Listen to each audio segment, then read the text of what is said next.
nhớ trong đó ý chồng sẽ đời giờ là từ sáng bỏ ra video của cô cho chia thành một an nhẹ lúc tao tệ nha và đặt ý kiến lúc trước trong đó nói này nhiều ra video của cho chia một trăm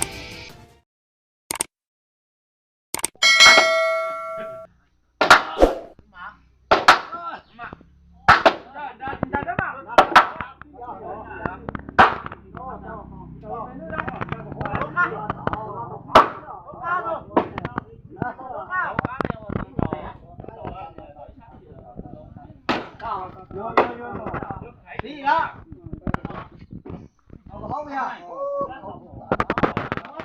nó chặt chế nó sẽ đời Mới nó quan trọng là gì đấy chị? Ta này chỉ mới cũng có tiền không nói. Nó để cũng khó được sâu.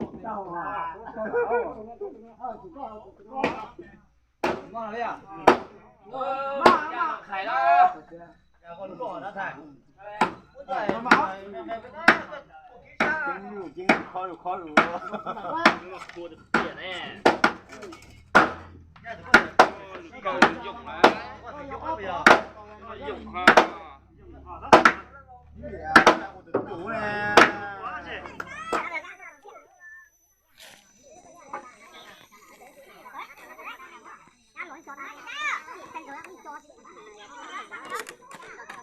Yo té bắt đầu trả lời.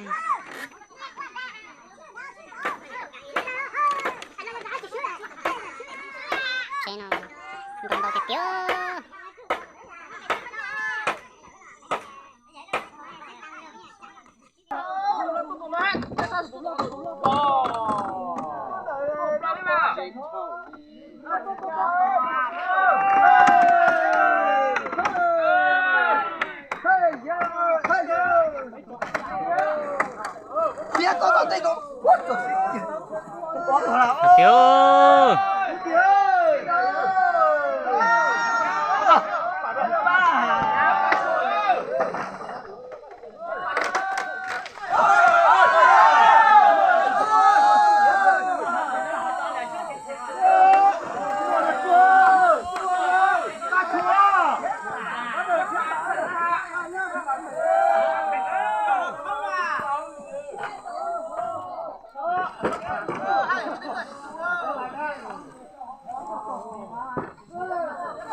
tập tiêu chỉ tông chiều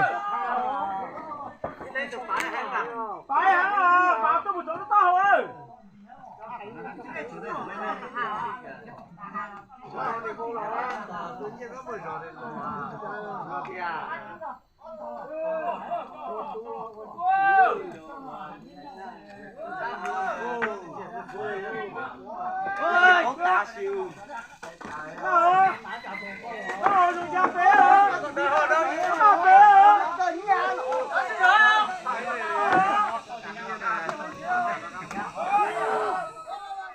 Chả có chả chứ.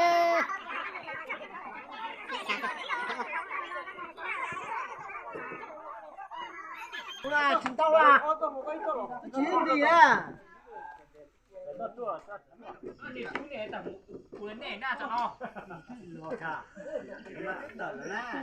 chia sẻ thật táo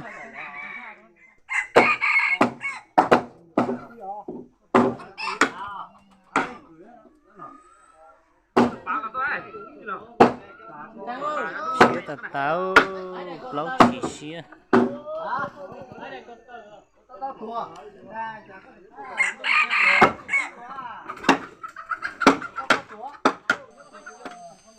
chặt cái lấy chế ô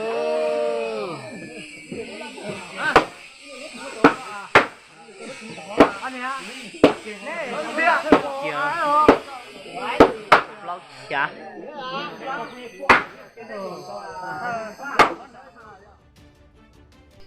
nhớ rồi chồng nhiệt thì cái tin chặt ra đời với mà lại xin chỉ đuổi lừa đài giờ lần từ sáu sáu thì cái video thế nào tao phát sinh ra thì